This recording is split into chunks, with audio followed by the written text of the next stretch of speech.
नमस्ते चिल्ड्रन।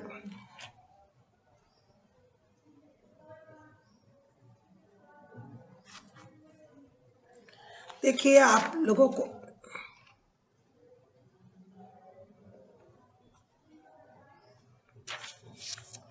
आज मैं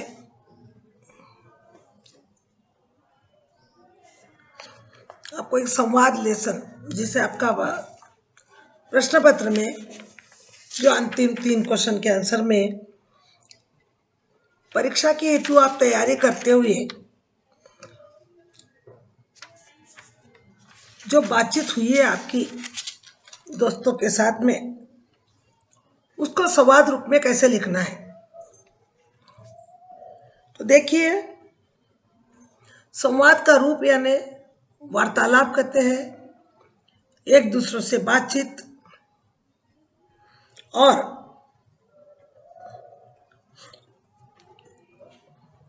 दो दोस्त मिलकर अपनी पढ़ाई के बारे में जानकारी दे रहे एक दूसरों को कि तैयारी कैसे हो रही है। देखिए उसको जैसे कर्ण और अर्जुन दोनों में पढ़ाई के संबंध से बातचीत होने का सबसे पहले कर्ण, नमस्ते अर्जुन, नमस्ते कर्ण। कर्ण अर्जुन पढ़ाई कैसी चल रही है? अर्जुन अच्छी चल रही है, अभी परीक्षा की तैयारी कर रहा हूं। कर्ण तुम्हारी 10वीं परीक्षा होने वाली है, कैसे कर रहे हो तैयारी? क्योंकि तुम्हारी 10वीं की परीक्षा है, तो अब तुम्हारी कैसी हो रही है? तो ठीक हो रही है। सुबह 4 बजे से स्वयं पढ़ता हूँ और शाम में ट्यूशन और बाद में स्वयं पढ़ता हूँ। करना मेरी भी पढ़ाई अच्छी चल रही है, मैं भी सुबह से तैयारी करता हूँ। अर्जुन चलो दोस्त, शाम हो गई, अच्छे से पढ़ाई करना है। हाँ करने चलो। अब देखिए इसमें बहुत कम कुछ बताया गया है आपके मॉडल पेपर में। 8 मार्क्स का क्वेश्चन है, इसके लिए थोड़ा सा मैं अपनी ओर से, जैसे कर्ण और अर्जुन में बातचीत हो रही समझो, तो कुछ शब्द मैं अपनी ओर से भी आपको बता रही हूँ। दोस्त तुम कैसे हो? तो सामने वाला कहेगा मैं ठीक हूँ। और तुम्हारी पढ़ाई कैसी चल रही है? तो मैं अपनी पढ़ाई बड़ी लगन के साथ कर रहा हूँ, सवेरे जल्दी उठकर स्वयं पढ़ता हूँ, और उसके बाद कुछ समस्या है तो मैं अपने बड़ों से या अध्यापक से राय भी पूछता हूँ। बाकी तो सब मेरा ठीक है। थोड़ा मुझे गणित कठिन लगता है, जिसकी भी मैंने पूरी तैयारी जिसकी भी तैयारी मैं पूरी तरह से कर रहा हूँ, लेकिन फिर भी मुझे थोड़ा डर लग रहा है। तो मित्र ने कहा, दूसरे मित्र ने जवाब दिया, अरे डरो मत, अपनी पढ़ाई को ठीक से करते रहो, और करने के बाद अगर उसमें शंका है तो अपने अध्यापक से, अपने ट्यूशन टीचर से उसका समाधान करिए। ठीक है, पढ़ने का समय हमारी पढ़ाई का समय सवेरे का, और थोड़ा थोड़ा बीच बीच में आप थोड़ा आराम भी लेना चाहिए, ताकि लगातार पढ़ने से हमारे दिमाग पर भी असर हो सकता है। अच्छा तुम बताओ तुम्हारी पढ़ाई कैसी चल रही है? तब उस दोस्त ने कहा, मैं भी अपना सभी विषय का अध्ययन अच्छी तरह से कर लिया है। मुझे थोड़ा तेलुगु में समस्या हो रही थी, उसको भी मैंने नोट किया। उस जो जो शब्द मुझे समझ में नहीं आया उसको भी मैंने नोट करके अपने अध्यापिका, अपने ट्यूशन में उसका भी मैंने समाधान कर लिया। तो आशा है कि हम दोनों अच्छे नंबरों से पास हो जाएंगे। ठीक है, इसी तरह से आशा ही हमारे जीवन की एक लौ है, किरण है, ज्योति है, जिसके आगे ही हम लोग अपना कार्य कर सकते हैं। तो मुझे आशा है कि मैं भी और तुम भी अच्छे अंकों में पास हो जाओगे। इस तरह से हमें इस पढ़ाई के माध्यम से दोनों का विवाद हुआ और दोनों ने भी अपने अपने विचार रखे, जिसे हम लोग वार्तालाप या संवाद के रूप में कहते हैं। यह अब हमारा एक क्वेश्चन आपको दिया गया था कि अपने मित्र को जन्मदिन की बधाई दो।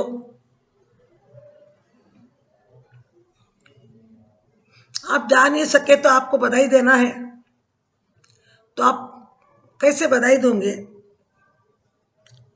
तो उसमें भी आपको मैंने वो सारे विधि विधान आपको पहले बता चुकी हूं। पत्र लिखकर अपने मित्र को जन्मदिन की बधाई दीजिए।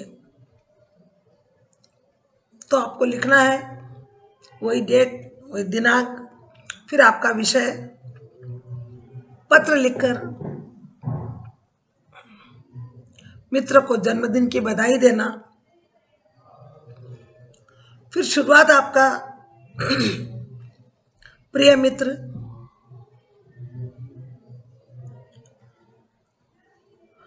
दिनांक और डेट तो बताई थी आपको मैं, और प्रिय मित्र तुम कैसे हो, तुम्हारा जन्मदिन के समाचार मुझे मिले, मैं नहीं आ सका, लेकिन मैं अपनी ओर से तुमको बहुत शुभकामना भेज रहा हूं और आपका इस जीवन का 20वां साल प्रेम और सफलता से पूरा पूरा भरा रहे, यही उम्मीद करता हूं। और उसी के साथ ये कहता हूं कि तुम अपना जन्मदिन बहुत ही अच्छी तरह से मनाया होगा, अन्य दोस्त भी आए होंगे, और प्रभु से, भगवान से यही प्रार्थना करता हूं कि तुम्हारा जीवन ऊंचाइयों पर चढ़ता रहे, और जो तुमने सपना देखा है, मुझे पता है कि तुमने एक्टर बनने का सपना देखा है, तो हो सके भगवान तुम्हारा सपना जरूर जरूर पूरा करे। यही शुभकामना मैं तुम्हारे जन्मदिन पर दे रहा हूं। और देखिए, जहां पर लगन होगी, मेहनत करोगे तो जरूर उस मेहनत का फल आपको जरूर एक दिन मिलेगा। तुम्हें हर कदम पर खुशियां और सफलता मिले,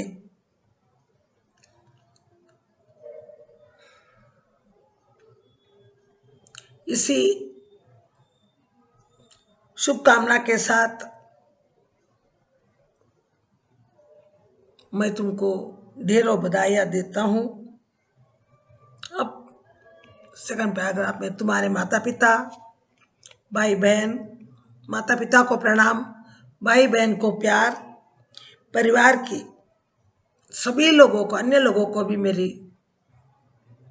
मेरा प्रणाम और आशीष कहना। इसी शुभकामना के साथ बस आशा करता हूं भगवान से कि तुम्हारी मनोकामना पूरी हो, और इस तरह तुम हमेशा अपनी मेहनत से उस ऊंचाई पर चढ़ो जहां पर आप चढ़ना चाहते हो, जहां पर तुम चढ़ना चाहते हो। यानी तुम्हारा सपना साकार हो, इसी शुभकामना के साथ तुम्हारा प्रिय मित्र अबस और उनका पत्र। अब इस तरह से ही और एक क्वेश्चन आपको दिया गया है कि किसी कॉलेज में आपको प्रवेश पाना के लिए अब आपको प्रधान अध्यापक को पत्र लिखना है। अब ये तो बात जीवन में आपको आना ही है। अब तक तो आपने छुट्टी पत्र, मित्र को पत्र, पिताजी को पत्र लिख चुके हो, लेकिन अब आपको एक पत्र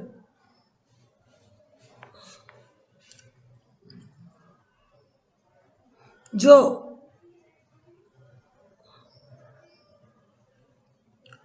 आने वाले भविष्य में आपको कॉलेज में प्रवेश पाना है,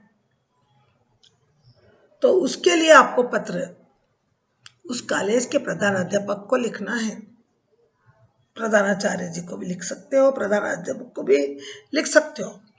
यहाँ पर भी हमारा जो विषय है लिखने का बहुत कुछ मिलता जुलता है। जैसे आपका पहला भाग कॉलेज में प्रवेश पाने हेतु प्रधान अध्यापक के नाम पत्र, ये आपका हेडिंग। दूसरा आपका तिथि, और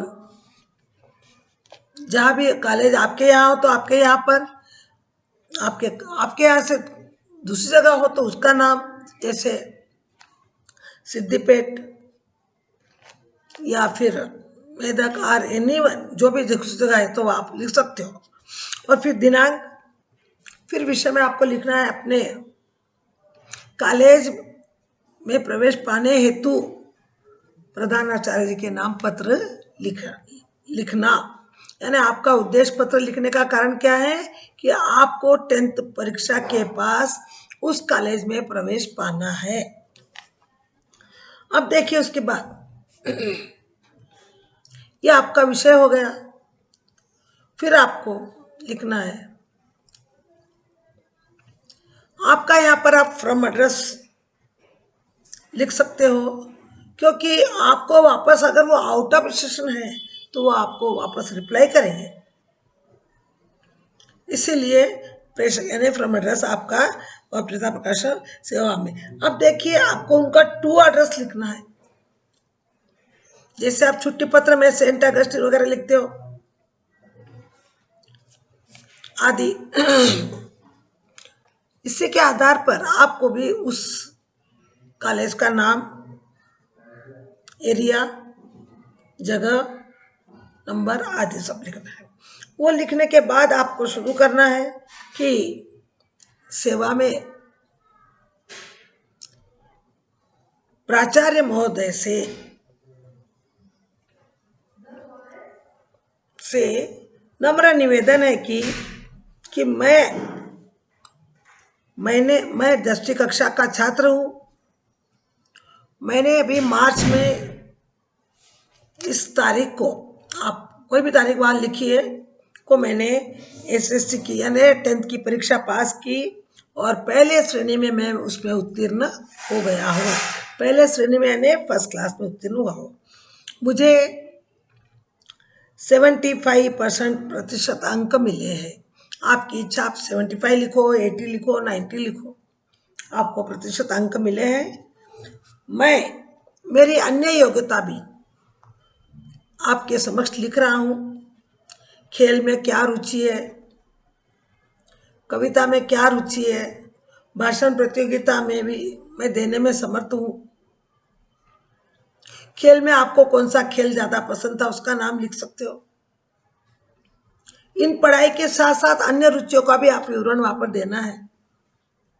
और देने के बाद मुझे मन लगाकर पढ़ने की इच्छा है और मुझे BPC से बड़ा प्रेम है, यानी कौन सा विषय में ज्यादा लगाव पड़ता हो वो भी आप उनको बता दें। और इतने मैंने सर्टिफिकेट प्राप्त किए हैं, यानी अपनी सभी योग्यता उस पत्र के माध्यम से प्राचार्य जी को बताना है, स्कूल कॉलेज के प्राचार्य, ताकि वो आपको उनके अपने कॉलेज में एडमिशन आपकी योग्यता को देखकर आपको वो बताए बोलेंगे। तो अतः मैं भी, और मैं उसके बाद में आप उनके कॉलेज की भी प्रश्न करना। मैंने सुना है कि आपके कॉलेज में भी इन सभी विषयों पर विशेष चाव रखते हैं, बच्चों से ये ज़्यादा एक्टिविटीज कराते हैं। उसी के आधार पर मैंने आपको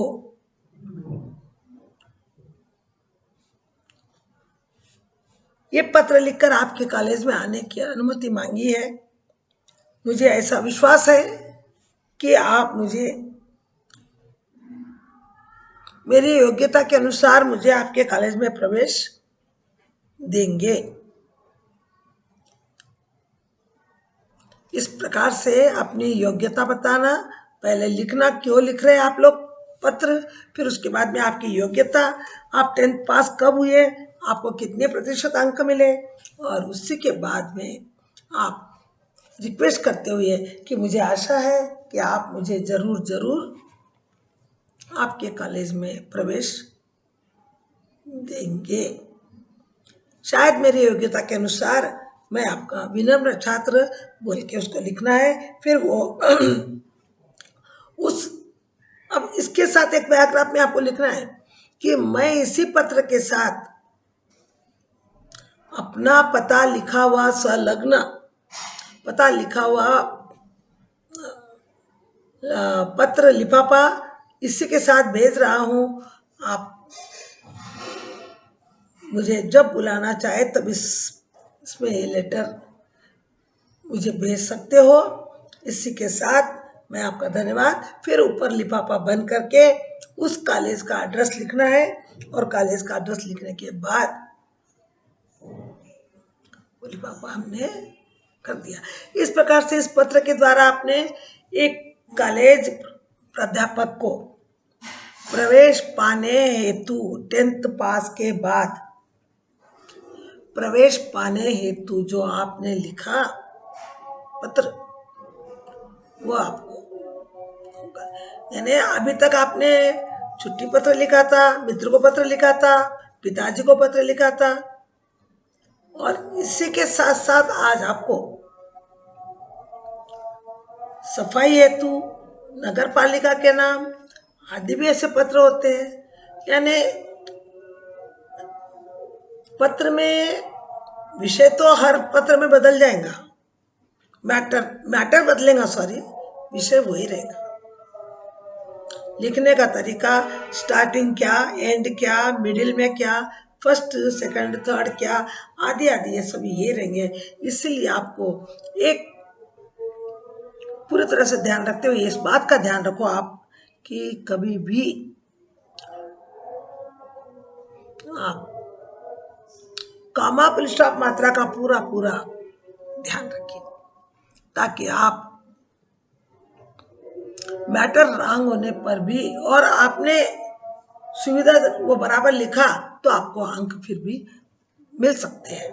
इसी के आधार पर मुझे लगता है, उम्मीद है कि आपको मैंने जो जो पत्र पढ़ाए हैं, चाहे वो छुट्टी पत्र हो, मित्र को पत्र हो, पिताजी को पत्र हो, और अपने माता पिता से अनुमति मांगते हुए विहार यात्रा में जाने का पत्र हो, पर्यावरण में प्रदूषण का निवारण करने के लिए पत्र हो,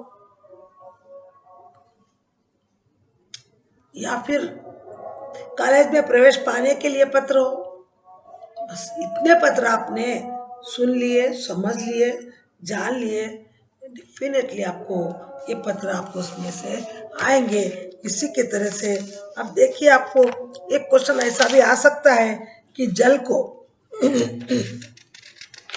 हमें कैसे बचाना चाहिए।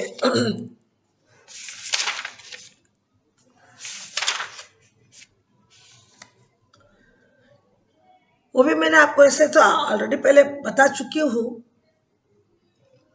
कि जल का संरक्षण कैसे करना चाहिए, क्योंकि जल हमारे जीवन में कितना कीमती है, उसी के आधार पर भी अब देखिए, आपको एक भ्रूण हत्या पर रोक लगाकर बालिका शिक्षा की प्रेरणा देना इसका उद्देश्य है।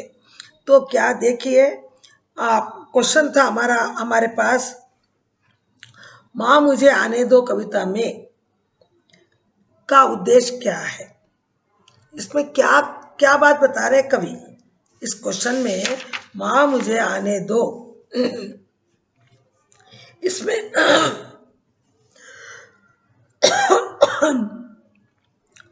जैसे उनका एक ही उद्देश्य है कि भ्रूण हत्या का विरोध करना, ये पॉइंट लिखना। भ्रूण हत्या का विरोध करना, इस कविता के माध्यम से कवियत्री भ्रूण हत्याओं का विरोध करने का प्रयास कर रही है। प्रयास यानी प्रयत्न कर रही है।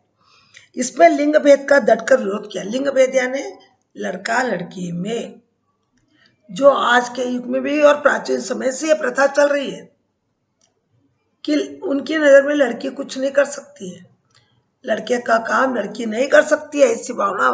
उस लिंग भेद का भाव यानी लड़का और लड़की में जो भेद है उसको मिटाना हमारा उद्देश्य है, और लेखिका उसमें डट कर उसका विरोध कर रही है। इस कविता के माध्यम से आने वाले लोगों को बता रही है कि इसमें कोई किसी से कम नहीं है। बस यही उद्देश्य है कवि का कि भ्रूण हत्याओं पर रोक लगाकर बालिका शिक्षा की प्रेरणा देना ही उसका। अगर आपको आए कि कविता कवियत्री का क्या उद्देश्य है, तो आपका आंसर यही है। कण कण का अधिकारी कविता का संदेश क्या है, आपको क्या मिल रहा है उसका संदेश। उस कण कण का अधिकारी में कवि का संदेश क्या, आपको क्या शिक्षा मिल रही है। तो यह है कि हमें पहले तो मानव से मानव को प्रेम करना है, प्रेम करना। और रामधारी से दिनकर ने ये कुरुक्षेत्र से ली गई है। दिनकर जी इस कविता में श्रमिकों को, उन्होंने किसको महत्व दिया है, श्रमिकों को, जो मेहनत करता है। अधिकारी को, श्रमिकों को, अधिकारी को काम दिया है, क्योंकि उनको काम देंगे, श्रमिक लोग काम करेंगे तो हमको कुछ मिलेगा।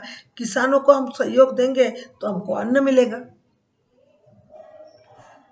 और उसी अन्य से हम ये कहेंगे, मेहनत की सफलता, दिनकर ने बताया कि मेहनत की सफलता की कुंजी है, मेहनत ही सफलता की कुंजी है।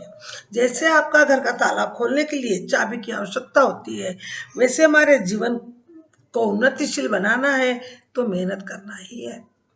जो मेहनत करेगा वो कभी कुछ पीछे नहीं रहेगा। मेहनत ही सफलता की कुंजी है। मेहनती व्यक्ति भी नहीं हारता, और ये याद रखना, जो मेहनती होता है वो अंतिम समय तक काम करते रहता है। और उसके लिए यहाँ पर कवि ने बताया है कि वो कौन है। उसे हमें, चाहे वो मजदूर हो चाहे कोई भी हो, उसे हमें क्या देना चाहिए, हमेशा आदर और सम्मान देना चाहिए। ये हमारा धर्म होता है, यही कवि का उद्देश्य है। इस कविता में चाहे ये बात नहीं बताया कि खाली किसान और मजदूर को ही दो, जो अपना मेहनत करता है उस व्यक्ति को आदर और सम्मान देकर कविता के माध्यम से कवि ने हमें संदेश दिया है। और यहाँ पर कवि ने किसको लिया है, किसान और मजदूर को। कवि की प्रमुख व्यक्ति की कमी कभी हार नहीं होती है, प्रेम करने वालों की कण कण का अधिकारी होता है। जैसे बताया एक बार दुआ भी है कि जो प्रेम करने वाले हैं, जो मेहनत करने श्रम करते हैं, उनको कभी हार नहीं होती है। बस यही कवि का उद्देश्य है। इसके लिए कवि ने उस मजदूर और किसानों का उदाहरण देते बताया कि उनको कभी किसी बात की कमी नहीं होती है। इस तरह से कवि का अगर उद्देश्य आपको पूछे तो आप इस प्रश्न के उत्तर इस तरह से दे सकते हो। आज हम लोग थोड़ा ग्रामर के बारे में पढ़ूंगे, बताऊंगी आपको।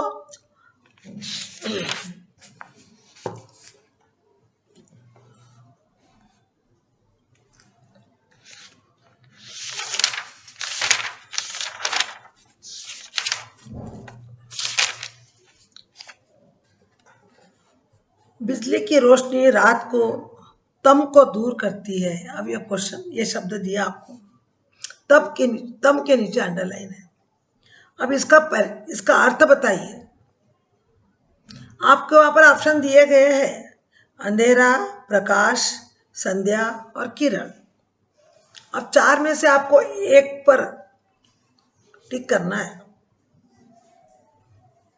तो आपका आंसर होगा तम को दूर करती है। तम का अर्थ है अंधेरा।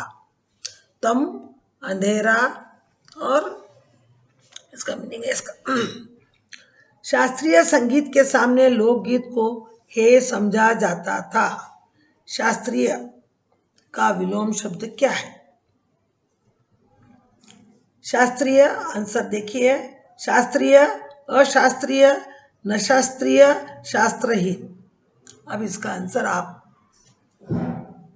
सोच रहे होंगे, बी है इसका आंसर, यानी अशास्त्रीय। अब बेमेल शब्द को पहचानना है आपको। बेमेल, जिसमें उसके साथ वो जुड़ता नहीं है, वो उसके साथ नहीं रहता है, उसको कहते हैं बेमेल शब्द। जैसे बादल, अंबर, गगन, आकाश।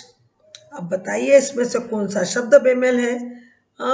आप ही सोचिए कि अंबर, गगन, आकाश, बादल। अब इसमें बताने के लिए हमारे पास है कि बादल, अंबर यानी आकाश, गगन यानी आकाश, आकाश यानी गगन। तो हमको बादल का बताना है। समुद्र का पानी खारा होता है। समुद्र का पर्यायवाची शब्द यह आपको बताया गया है। नदी, सरिता, बी में नहर, नाला, सी सागर, समुद्र, डी जलाशय और तालाब। अब इसका पर्यायवाची शब्द आपकी दृष्टि में होना चाहिए सी, सागर और समुद्र। समुद्र का पर्यायवाची शब्द है। अशुद्ध शब्द पहचानिए। स्वामी, दृष्टि, आशीर्वाद, विनम्रता। अब इसमें देखिए, यहाँ पर बताया गया क्वेश्चन, ये जो पेपर बनाया था यहाँ पर इन लोगों ने, इसमें आपको अशुद्ध शब्द स्वामी, दृष्टि, आशीर्वाद, विनम्रता, यहाँ पर उन्होंने एक गलती कर ली। कभी कभी क्वेश्चन पेपर में ये गलती करने वाले, क्वेश्चन बनाने वाले ये गलती कर देते हैं। तो आप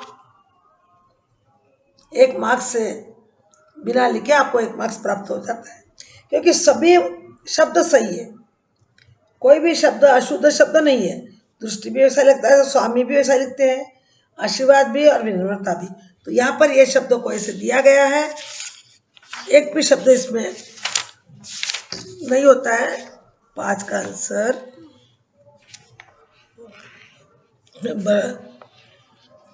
बिल्कुल सभी के सभी करेक्ट है। इसमें आपको क्वेश्चन ही कब आपका लक है कि कभी कभी वो क्वेश्चन आंसर दे देते हैं या फिर वो क्वेश्चन ही गलत लिख देते।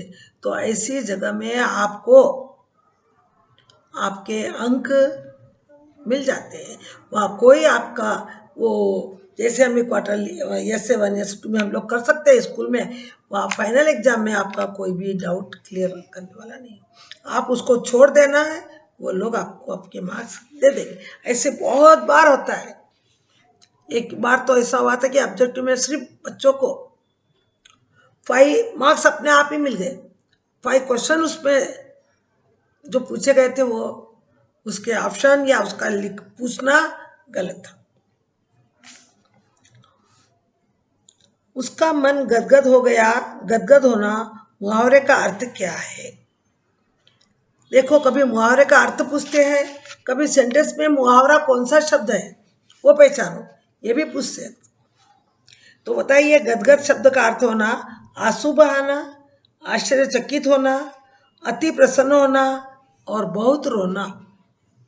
आपका आंसर है इसमें सी, अति प्रसन्न होना। ये ध्यान। मन भावन अनेक शब्दों में लिखने पर, यानी संस्कृत में लिखा हुआ है, आप एक वाक्य में उसको लिखिए। मन भावन, मन को भाने वाला, मन का भाव, मन के लिए भाव, मन को भवन बनाना। अब इसका आंसर आपको आपको दिया गया है, किताब में भी आपके पास है, मन को भाने वाला। एक शब्द अगर मैंने दिया तो एक वर्ड में आप उत्तर दीजिए, तो आपका उत्तर होगा मन भावन। और यहाँ पर मन भावन दिया, इसका शब्दों में लिखने पर क्या होगा, तो आपका आंसर है ए। आया समझो। लड़का सब कुछ समझ गया, रेखांकित शब्द में उचित प्रत्यय जोड़ने पर शब्द का रूप होगा। अब देखिए, लड़का सब कुछ समझ गया, इसमें कौन सा उचित प्रत्यय जोड़ने पर यह रूप होगा। देखिए, समझकार, समझदार, समझ, समझदार, समझहीन। अब इसको क्या, कौन सा शब्द लगाएंगे अपन कि लड़का सब कुछ समझ गया, इसमें कौन सा, दार, समझदार। लड़का समझदार था, प्रयुक्त प्रत्यय जोड़ने पर यह रूप होगा, दार लगेगा उसमें। इस वह मेरा मित्र है, रेखांकित शब्द का भाववाचक रूप पहचानिए। अब मित्र शब्द है, इसका भाववाचक रूप कौन सा होगा, बताई थी मैं आपको, याद होना चाहिए कि भाववाचक संज्ञा किसे कहते हैं।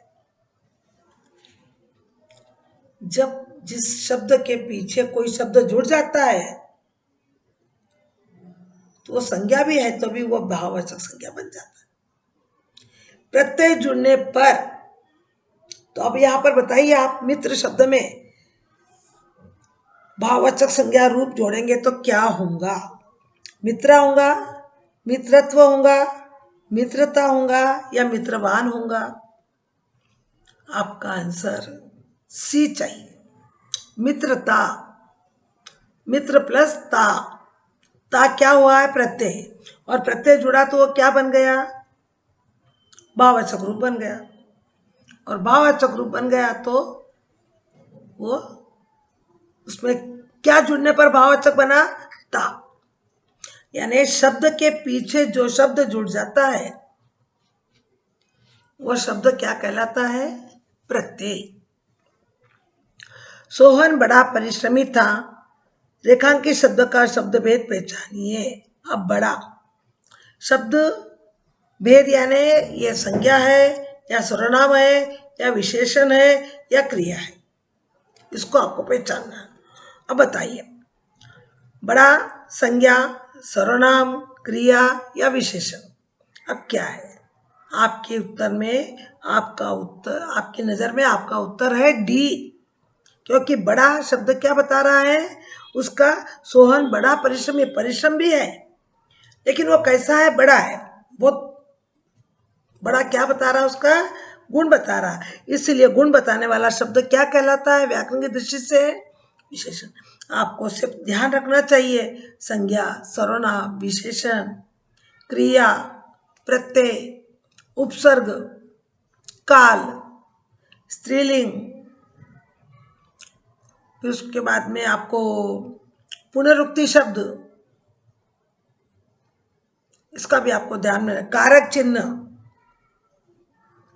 कारक चिन्ह 8, ये सभी का आपको एक बार कल हो सके तो आपको उसी का आपको वर्णन, यानी कारक चिन्ह की फिर से किया जाएगा, कि उसको बहुत याद रखने की जरूरत है आपको, तो आप उसको याद रखेंगे। ऐसे भी क्वेश्चन आते हैं, देखिए, महोदय, सादर प्रणाम। अब महोदय शब्द का स्त्रीलिंग कौन सा होगा, ऑलरेडी वहां पर आपको आंसर देते हैं, पर वो 4 में से भी आपका सही आंसर चुनना आपको आना चाहिए। अगर आपने एक गलत करते, आपका 1 मार्क्स आपका वहां पर चला जाता है। महोदया में स्त्रीलिंग शब्द महोदय, आनी, महोदय, महोदयी या महोदयिनी। अब देखिए, यहाँ पर बताया कि महोदया, यहाँ दिया ही नहीं है, महोदय आनी लिखा है, महोदयिन लिखा है, यहाँ पूरे के पूरे रंग दे दिए आपको आंसर, इसमें दिए रंग, लेकिन सही आंसर मैं आपको बताती हूँ, आप नोट करिए कि महोदय का स्त्रीलिंग बदलने में महोदया होगा, या एक भी उसका आंसर नहीं है। तो आपके ऐसे जगह में आपके मार्क्स पक्के हो जाएंगे, लेकिन फिर भी आपको समझना चाहिए कि सही आंसर इसका क्या है। आप लिख लेंगे तो और आपका मानता मानी जाएंगे कि महोदय का स्त्रीलिंग बदले तो महोदया होता है। लड़का बहुत अच्छी हॉकी खेलता है। अब यहाँ पर लड़का शब्द का बहुवचन रूप बदलोगे तो क्या होंगे? तो अभी वाक्य पूरा ही बदल जाता है, लेकिन यहाँ पर लड़का का हमको खाली वचन बहुवचन बनाना है, तो हमारा आंसर है लड़के। लड़का का लड़के। अनुप्रयोग उपसर्ग पहचानिए। अनुप्रयोग में उपसर्ग क्या है? अ, अनु, अन या आ? तो आपका आंसर है अनु, बी। पुस्तकालय का संधि विच्छेद बताइए। किन दो शब्दों से बना हुआ है? पुस्तक प्लस आलय। पुस्तक प्लस आलय, ये आपका डी इसमें आंसर है। तत्पुरुष समास के लिए उदाहरण बताइए कि इसमें कौन सा शब्द तत्पुरुष है? भरपूर, सतराई, यथाशीघ्र, भारतवासी। अब 4 दिए आपको, कौन सा शब्द है इसमें जो तत्पुरुष है? क्या भरपूर, सतराई, यथाशीघ्र या भारतवासी? तो आपका आंसर है भारत का वासी। ये है तत्पुरुष समास। क्योंकि मैंने आपको पति बताया था, फिर भी वापस एक बार रिपीट के तौर पर आपको करेंगे। इस बात को ध्यान में रखना है कि कौन सा शब्द तत्पुरुष, कौन सा शब्द अव्ययी समास, कौन सा शब्द कर्मधारय समास और कौन सा शब्द प्रहुवी, बंध और दिक्। बहुत सरलता से मैंने आपको बताई थी, फिर भी एक बार वापस उसका भी रिवीजन हम लोग करेंगे। मैं आगे बढ़ गया और वह पीछे रह गया। अब देखिए, मैं आगे बढ़ गया और वह पीछे रह गया, इसमें रचना के आधार पर यह वाक्य कौन सा है? संयुक्त है, मिश्र है या सरल है? अब ये देखिए, मैं आगे बढ़ गया और वह पीछे रह गया। अब आपके नज़र में आपको उतार दिया है आंसर में साधारण वाक्य, मिश्र वाक्य, संयुक्त वाक्य, आज्ञानार्थक वाक्य। अब बताइए, आपका आंसर होगा संयुक्त। क्यों? क्योंकि मैं आगे बढ़ गया और आया ना, और क्या करता है? 2 शब्दों को जोड़ता है, तो वह संयुक्त अक्षर हो गया। इसका आपको नाले सबको अभ्यास है आपको, फिर भी आप ध्यान रखिए। ये एक क्वेश्चन आपको ये भी आता है। निम्नलिखित वाक्य में भूतकाल का वाक्य पहचानिए। 4 वाक्य दिए हैं, चारों में से कौन सा भूतकाल है वो बताना है। देखो, इससे आपको यही समझना है कि किस टाइप से हमको क्वेश्चन आएंगे और जाएंगे। मोहन ने रोटी खाई, मोहन रोटी खाता है, मोहन रोटी खाएगा, मोहन रोटी खा रहा है। अब 4 दिए आपको इसमें बताना है सही आंसर क्या है, और वो आंसर आपका सही आंसर है मोहन। भूतकाल में मोहन ने रोटी खाई, जिसमें क्रिया खत्म हो गई वो वाक्य क्या हो जाता है? भूतकाल का। जिसमें क्रिया चल रही है वो वर्तमान काल, और जिसमें क्रिया शुरू भी नहीं हुई, हो भी नहीं रही, अभी होने वाली है, उसको हम कहते हैं भविष्य काल। इसीलिए भूतकाल को ये समझना चाहिए। मोहन ने रोटी खाई, खाएंगा बोले तो भविष्य काल आ गया। मोहन रोटी खाता है, वर्तमान काल आ गया। मोहन रोटी खा रहा है, ये भी वर्तमान काल आ गया। यानी मोहन रोटी खाता है अपूर्ण भूतकाल, और मोहन रोटी खा रहा है, सॉरी, अपूर्ण वर्तमान काल, और मोहन रोटी खा रहा है पूरा वर्तमान काल। अब देखिए यहाँ पर क्वेश्चन, ये चिन्ह कब कौन सा चिन्ह लगाया जाता है? एक एक वाक्य में आपको बताएंगे कि ये चिन्ह यहाँ पर कौन सा चिन्ह आएगा। ओहो, यह तो कोई यान है। ओ के बाद में यहाँ पर कौन सा चिन्ह आएगा।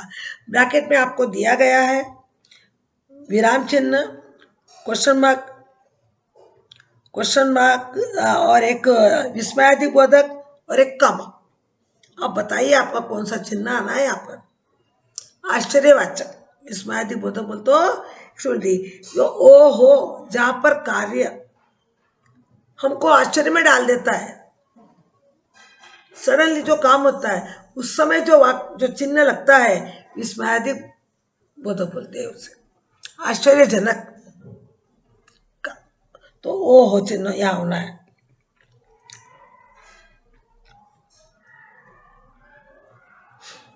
नाइनटीन क्वेश्चन में विष्णु प्रभाकर का जन्म सन 1912 में हुआ। देखिए हिंदी में, इंग्लिश में वर्ड में दिए तो नंबर्स में लिखना, नंबर्स में दिए तो वर्ड में लिखना है आपको। अब कैसे दिया पर 1912, राइट इन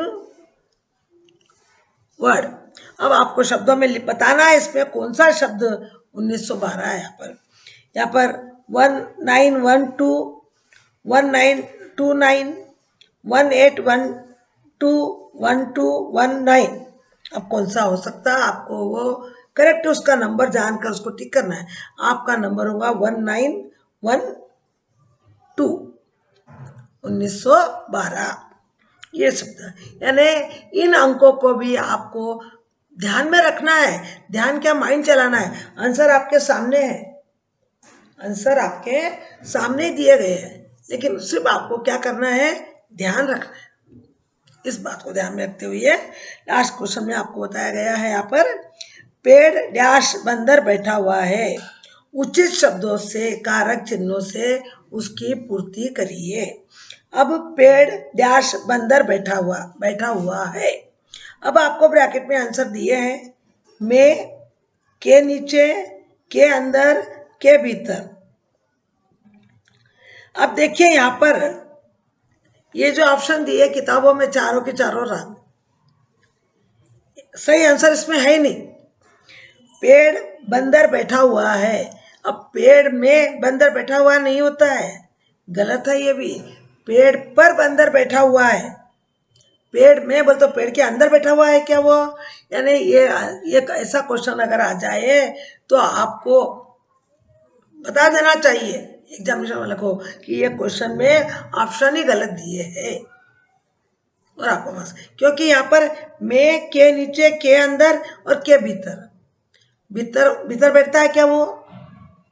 हाँ, पेड़ पर बंदर बैठा, अपन बोलते हैं पेड़ पर पक्षी बैठा हुआ है, पेड़ पर बच्चा बैठा हुआ है, पेड़ में बैठा हुआ है। पेड़ के में बोल तो इनसाइड है क्या, पेड़ का ओपन दिख रहा है, पेड़ पर आना चाहिए और वो ऑप्शन ही यहाँ पर नहीं आया तो आपको वो मार्क्स मिल सकते हैं।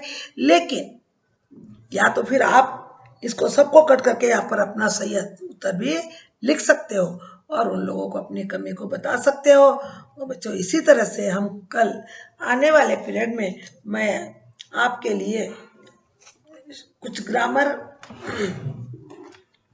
अभ्यास करना चाहती हूँ। तो उस अभ्यास में आपके लिए देखिए व्याकरण संबंधी समास और